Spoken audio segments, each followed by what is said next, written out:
Եղիշե Չարենցը ունի բանաստեղծություն «Իմ ընկեր Լիպոն»։ Բանաստեղծությունը նույնիսկ սոխորթային շրջանում դպրոցական ծրագրերի մեջ էր։ Բանաստեղծությունում այսպիսի տողեր կային. «Էլ լիպո չէր նա արդեն, լիպարիտ էր դարձել»։ Ով էր այդ լիպարիտը։ Ինչպես և Չարենցը, այդ լիպարիտը, Լիպարիտ Մխիթյանը ծնվել էր Կարսում։ Առաջին համաշխարհային պատերազմի մասնակից էր, 1917 թվականին բոլշևիկյան կուսակցության անդամ։ Առաջին հանրապետության ժամանակ Առաջին հանրապետության դեմ քայքայիչ աշխատանք է տարել Ալեքսանդրապոլում և Կարսի մարզում։ Երբ 1920 թվականին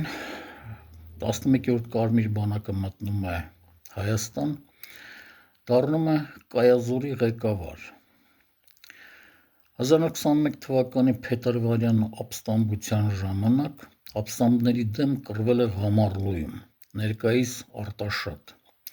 Հենց այդտեղ էլ զոհվել է։ Այն վայրում, որտեղ որ զոհվել է, այդ վայրի գյուղերից մեկը անվանել են նրա անունով՝ գյուղ Մխիթյան։ Այժմ Արտաշատի շրջանի Մխիթյան գյուղը կրում է Լիպարիտ Մխիթյանի անունը։